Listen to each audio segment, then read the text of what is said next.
Shalom semua, bertemu kita semula di segmen Rhapsody Reality untuk mendengarkan satu lagi firman Tuhan yang berupaya membina roh kita dan membantu pertumbuhan kita dalam pengetahuan tentang firman Tuhan.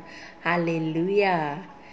Hari ini, Pastor Chris ingin mendedahkan sesuatu yang mendalam, suatu wahyu dari Injil yang bertajuk Gereja adalah tubuh Kristus. Puji Tuhan. Ayat Injil pembukaan kita dipetik dari Efesus 5 ayat 30 yang berkata, sebab kita adalah anggota-anggota tubuhnya, dagingnya, dan tulang-tulangnya. Amin. Terdapat beberapa orang melihat gereja sebagai bangsa bukan Yahudi yang mendapat keselamatan kelas kedua daripada Tuhan. Orang yang mempunyai kepercayaan yang mengelirukan mengenai gereja tidak memahami misteri gereja. Sebab mengapa sebilangan orang tidak mengerti Injil Yesus Kristus mengenai gereja adalah kerana mereka berpegang kepada perjanjian lama yang tidak menjelaskan wahyu gereja. Ia merupakan suatu misteri. Ia tidak didedahkan kepada para nabi perjanjian lama. Jadi, para pakar guru Yahudi tidak mengetahui apa-apa tentang gereja, walaupun para nabi bersaksi mengenai keselamatan orang bukan Yahudi. Untuk belajar mengenai gereja, kamu harus belajar dari Injil-Injil, yaitu dari kata-kata Yesus sendiri.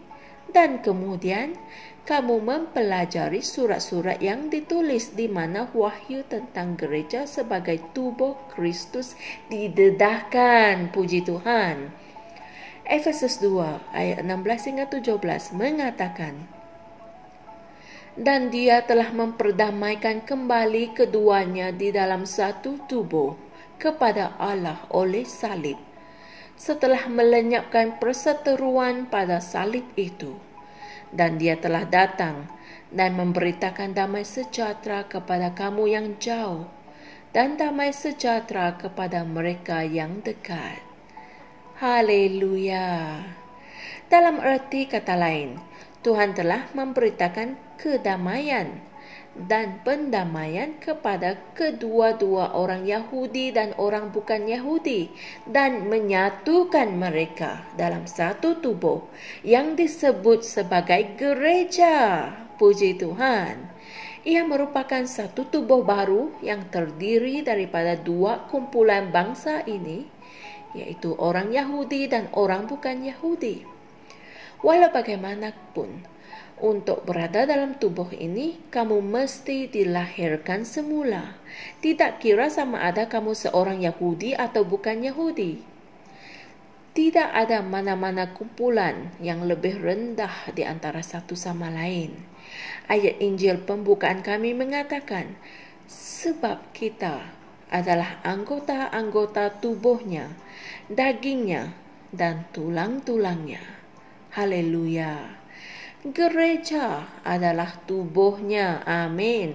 Apabila dia berkata, aku akan membangunkan gerejaku dalam Matius 16 ayat 18, dia sedang berbicara mengenai tubuh Kristus. Dan tubuh Kristus itu adalah kamu dan aku, serta semua saudara dan saudari kita di seluruh dunia. Haleluya. Kitalah ungkapan realitinya, kepenuhannya, rahmatnya, kemuliaannya, kerajaannya, kuasanya, dan personalitinya. Haleluya. Kita adalah tubuhnya. Maha mulia Tuhan. Haleluya.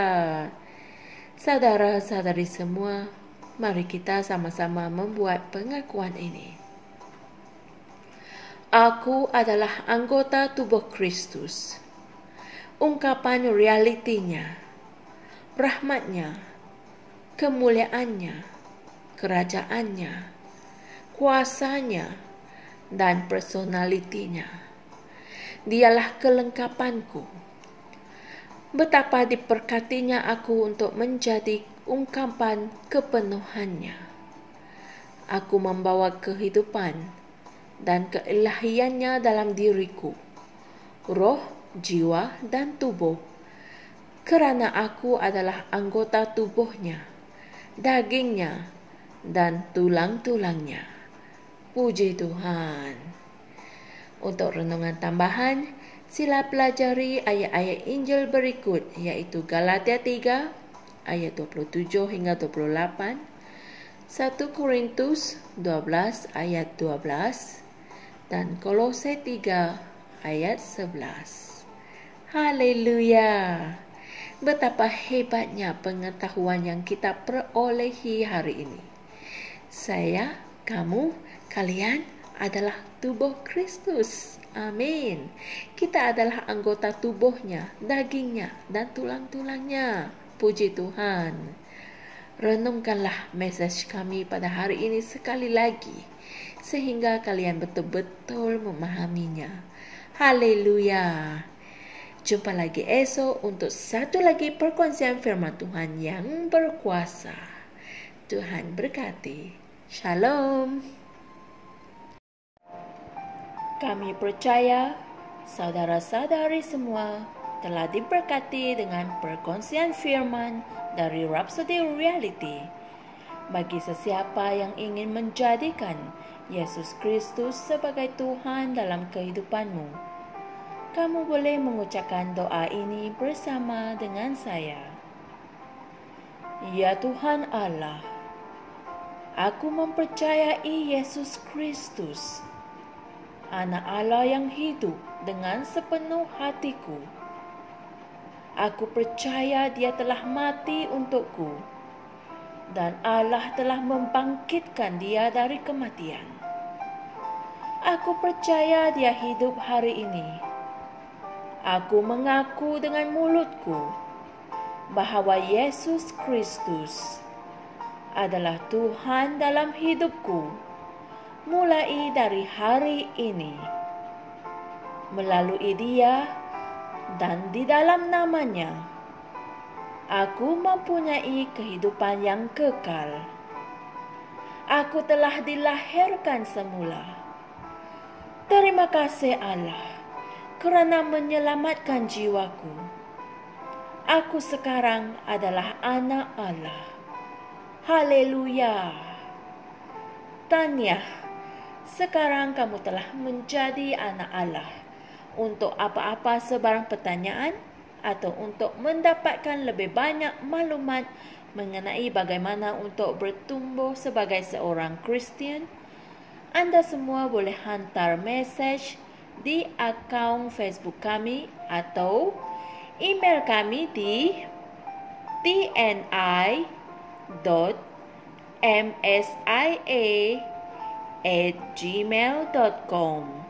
Sekali lagi, tni.msia@gmail.com. Tuhan berkati Anda semua.